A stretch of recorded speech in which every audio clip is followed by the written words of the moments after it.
Hello friends, good morning. നമ്മുടെ Kerala T V സീരിയലിലേക്ക് എല്ലാവർക്കും സ്വാഗതം. അങ്ങനെ തന്നെ നമ്മുടെ സുമിത്രയും അതുപോലെ തന്നെ രഞ്ജിതയും തമ്മിൽ കൊമ്പ് കോർക്കാനായിട്ട് തന്നെ ഉറപ്പിച്ച് തീരുമാനിച്ചിരിക്കുന്നു. രഞ്ജിത ഇനി മല പോലെ ഇളകി വന്നാലും സുമിത്രയുടെ ഒരു രോമത്തെ തൊടാൻ പോലും കഴിയില്ലെന്ന് രഞ്ജിത എന്ന് പറയുന്ന മന്ദബുദ്ധിക്ക് അറിയാത്തത് കൊണ്ട് രഞ്ജിത കിടന്നങ്ങ് ഷോ കാണിക്കുക.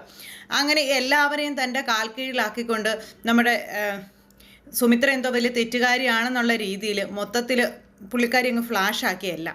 അങ്ങനെ ഫ്ലാഷ് ആക്കിയതിന് ശേഷം പ്രിൻസിപ്പളിൻ്റെ അരികിൽ പോയിരിക്കുന്ന സമയത്താണ് നമ്മുടെ സുമിത്ര അങ്ങോട്ടേക്ക് വരുന്നത്. സുമിത്ര വന്നു കഴിഞ്ഞപ്പോഴത്തേക്കും ഐശ്വര്യമായിട്ട് ആ പേപ്പർ എടുത്ത് കൊടുത്തേക്ക് സാർ എന്ന് പറഞ്ഞുകൊണ്ട് രഞ്ജിത ഇങ്ങനെ പറയും. അപ്പോഴേക്കും നമ്മുടെ സുമിത്ര ഇങ്ങനെ രഞ്ജിതയെ നോക്കി. ഈ സമയത്ത് നമ്മുടെ പ്രിൻസിപ്പൽ സാറിന് ആകെ വിഷമാണ് സുമിത്രയെ പറഞ്ഞു വിടുന്നതിലേ. അദ്ദേഹം ആണെങ്കിലും ഇങ്ങനെ സുമിത്രയോട് കുറേ ന്യായീകരണങ്ങൾ അങ്ങനെ ഓരോന്നൊക്കെ പറയാനായിട്ടൊക്കെ ഇങ്ങനെ ശ്രമിക്കുന്ന സമയത്ത് ഇവളുമാരോടൊക്കെ എന്തിനാണ് സാർ ഇങ്ങനെ സംസാരിക്കുന്നതിൻ്റെ ആവശ്യം, അല്ലെങ്കിൽ അതിൻ്റെ ആവശ്യമൊന്നുമില്ല.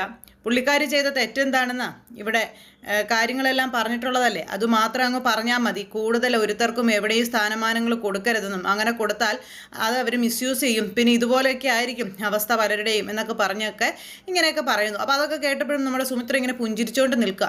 എന്താടി നീ ഭയങ്കര സന്തോഷത്തിലായിരുന്നല്ലോ, എന്നെ എന്തോ തോപ്പിച്ചു എന്നുള്ള അഹങ്കാരം, നീ എന്തോ വലിയ മഹാസംഭവമാണ് എന്നൊക്കെയുള്ള രീതിയിലായിരുന്നല്ലോ നിന്റെ കാട്ടായൊക്കെ. ഇപ്പം എങ്ങനെ ഇരിക്കുന്നു?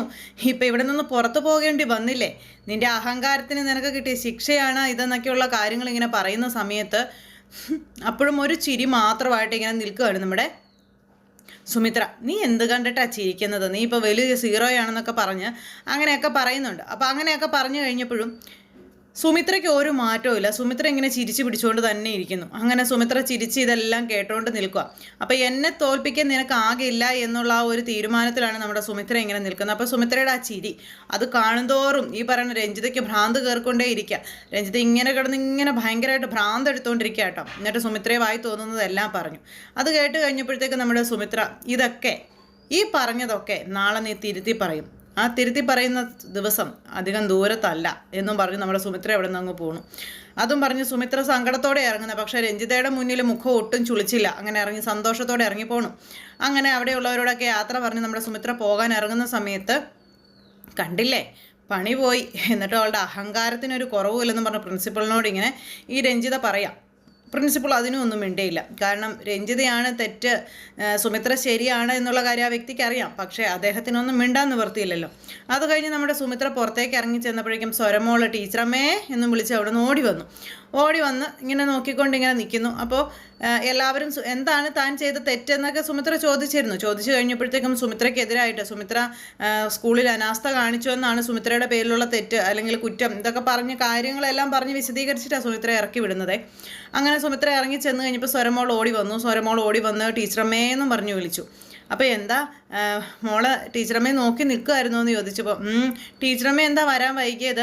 ഞാൻ ടീച്ചറമ്മ വരുന്നതും നോക്കി നിൽക്കുമായിരുന്നു എന്ന് പറഞ്ഞപ്പോൾ ഈ സ്കൂളിൽ നിനക്ക് മാത്രം എന്താ എന്നോട് ഇത്രയും സ്നേഹമെന്ന് സുമിത്ര ചോദിക്കാം. എനിക്ക് ടീച്ചറമ്മയെ ഒത്തിരി ഇഷ്ടമാണ്, ഞാൻ ടീച്ചറമ്മയുടെ കൊച്ചുമോളായിട്ട് ജനിച്ചാൽ മതിയായിരുന്നു എന്നൊക്കെ പറഞ്ഞപ്പോൾ സുമിത്രയുടെ മുഖം അങ്ങ് വല്ലാതായി സങ്കടം കൊണ്ട്.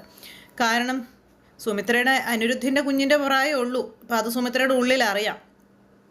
അങ്ങനെ സ്വരമോള് ആ ഒരു സത്യം നമ്മുടെ സുമിത്രയോട് പറയുന്നു. അത് കേട്ട് നമ്മുടെ സുമിത്രയുടെ ചങ്ക് പൊട്ടി പോവുകയാണ് സങ്കടം കൊണ്ട്. അങ്ങനെ ജോലി പോയ നമ്മുടെ സുമിത്ര എന്നിട്ട് കൊച്ചിനോട് കാര്യങ്ങളൊക്കെ പറയുന്നു. അപ്പോൾ കൊച്ചു ചോദിച്ചു ടീച്ചറമ്മ ഇനി ഇങ്ങോട്ടേക്ക് വരില്ലേ, ഇനി ടീച്ചറമ്മ വരുന്ന കാര്യം സംശയമാണെന്നൊക്കെ പറഞ്ഞ് അങ്ങനെയൊക്കെ പറയുവാണേ. അപ്പോൾ അങ്ങനെയുള്ള കാര്യങ്ങളും അങ്ങനെ ഇതൊക്കെ ഇവർ തമ്മിൽ സംസാരിച്ചു. ഇനിയിപ്പോൾ ഞാൻ ടീച്ചറമ്മ എങ്ങനെ കാണുമെന്നൊക്കെ ചോദിച്ച് അങ്ങനെയൊക്കെ ഇവർ കൊച്ചുമോളും അതുപോലെ അച്ഛമ്മയും കൂടെ നിന്ന് ഇങ്ങനെ സംസാരിക്കുന്നു. എന്തായാലും ഇവരുടെ ഇടയിലുള്ള ആ ഒരു സ്നേഹ കരുതലുകളും ലാളനകളും അതൊക്കെ ഇങ്ങനെ സംഭവിച്ചുകൊണ്ടിരിക്കുന്ന സാഹചര്യത്തിൽ പിന്നീട് കാണിക്കുന്ന ഈ സരസ്വതി അമ്മ ഏഷണിയും നുണയുമായിട്ട് നേരെ ചിത്രയുടെ വീട്ടിലേക്ക് ചെല്ലുക. അപ്പോൾ സരസ്വതി അമ്മ കയറി ചെന്ന് കഴിഞ്ഞപ്പോൾ ചിത്രയൊന്നും ഒരു ഇഷ്ടക്കേട് കാണിച്ചില്ല. വളരെ കാര്യമായിട്ട് അതിനകത്തേക്ക് വിളിച്ച് ചായയൊക്കെ ഇട്ട് കൊടുത്ത് ഇങ്ങനെ സംസാരിക്കുക. അപ്പോൾ വന്നിരുന്നപ്പോൾ തൊട്ട് സുമിത്രയുടെയും പൂജയുടെയും കുറ്റമാണ് പറയുന്നത്. പിന്നെ സുമിത്രയ്ക്ക് ഒരു ഇച്ചിരി അയവ് കൊടുത്തിട്ടുണ്ട്. കാരണം സുമിത്രയുടെ നാത്തൂനാണല്ലോ, ഒരു പരിധി കൂടുതൽ കുറ്റം പറഞ്ഞാൽ അത് നാത്തൂന് ഇഷ്ടപ്പെടില്ലെന്നുള്ള കാര്യം ആശാത്തിക്ക് അറിയാം. അതുകൊണ്ട് പുള്ളിക്കാരി അതിങ്ങനെ കുറച്ചങ്ങ് മാറ്റി നിർത്തിയിട്ടാണ് പറയുന്നത്. അപ്പോൾ അങ്ങനെ ആ ഒരു സംസാരത്തിനിടയിൽ നമ്മുടെ പൂജയുടെ കാര്യങ്ങൾ അങ്ങ് എടുത്തിട്ടു.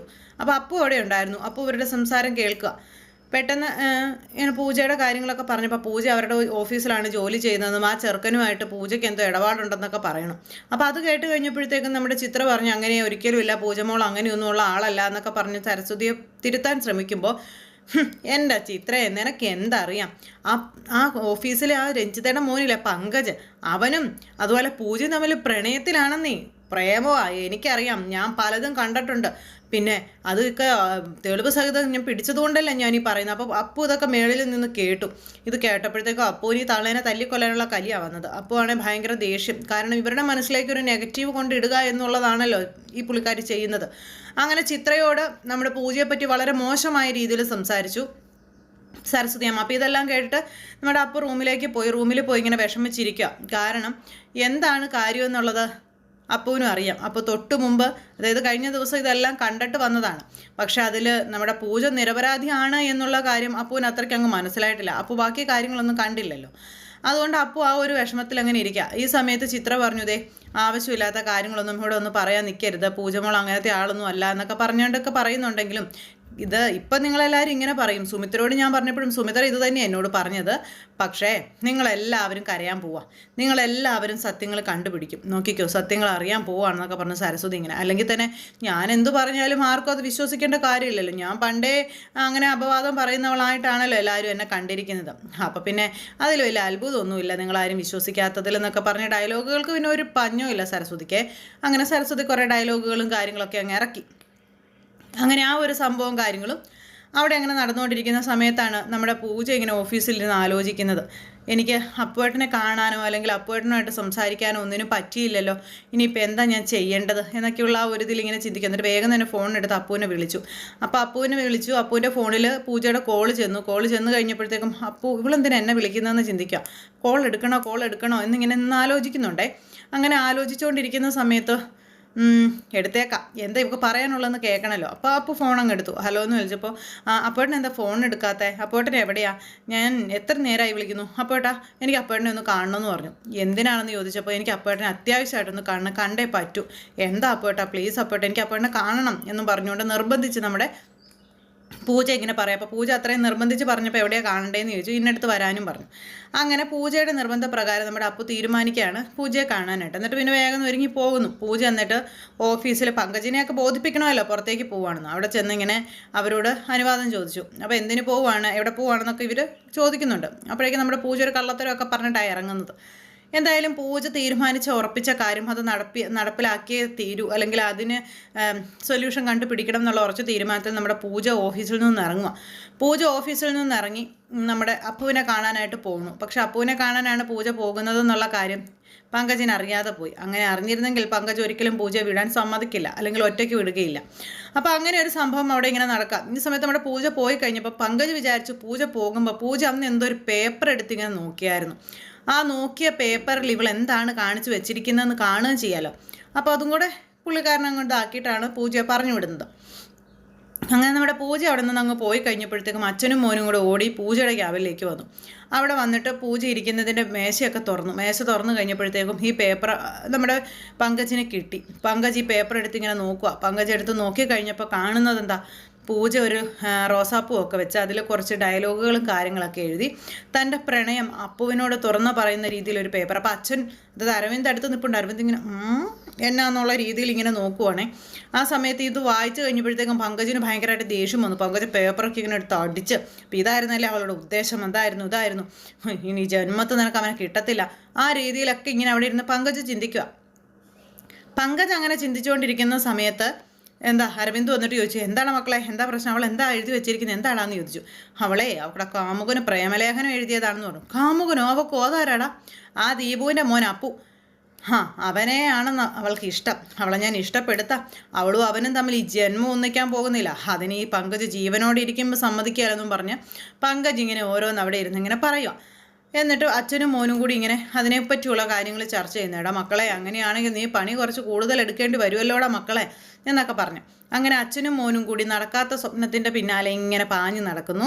അതുപോലെ നമ്മുടെ സുമിത്ര ഇനി എന്ത് ചെയ്യുമെന്നറിയില്ല. അങ്ങനെ ഇനിയിപ്പോൾ ഇതിലേക്ക് വമ്പൻ ട്വിസ്റ്റുമായിട്ട് ആരൊക്കെ വരുമെന്നറിയില്ല. അങ്ങനെയൊക്കെയുള്ളൊരു സിറ്റുവേഷനും കാര്യങ്ങളൊക്കെ കൂട്ടി ഇണക്കിക്കൊണ്ടാണ് വരുന്നത് കഥ. എന്തായാലും ഇന്നേ ദിവസം നമ്മുടെ പൂജ പോയി അപ്പുവിൻ്റെ അടുത്ത് ചെന്നു. അപ്പുവിനെ കണ്ടു. അപ്പുവായിട്ട് സംസാരിക്കാൻ തുടങ്ങുമ്പോഴേക്കും പങ്കജ് ഫോൺ എടുത്ത് നമ്മുടെ പൂജയെ വിളിച്ചിട്ട് എവിടെയാണെന്നും എന്താണെന്നും എങ്ങോട്ടാണ് പോയത് ഇതൊക്കെ ചോദിക്കും. എത്രയും പെട്ടെന്ന് കാണണം, അല്ലെങ്കിൽ ഓഫീസിലേക്ക് വരണം തുടങ്ങിയ കാര്യങ്ങളൊക്കെ ഇങ്ങനെ പറയാം. അപ്പോൾ അങ്ങനെയൊക്കെയുള്ളൊരു സിറ്റുവേഷനും കാര്യങ്ങളൊക്കെ കൂട്ടി ഇണക്കിക്കൊണ്ടാണ് നമ്മുടെ കഥ വരുന്നത്. അപ്പോൾ പ്രമോ എല്ലാവർക്കും ഇഷ്ടപ്പെട്ട് കാണുമെന്ന് വിശ്വസിക്കുന്നു. എല്ലാവരുടെ സപ്പോർട്ടിനും സ്നേഹത്തിനും ഒത്തിരി നന്ദി അറിയിക്കുകയാണ്. സൂപ്പർ ഹിറ്റ് കഥയുമായി കാണുന്നത് വരെ എല്ലാവർക്കും നന്ദി. C again, take care, bye bye.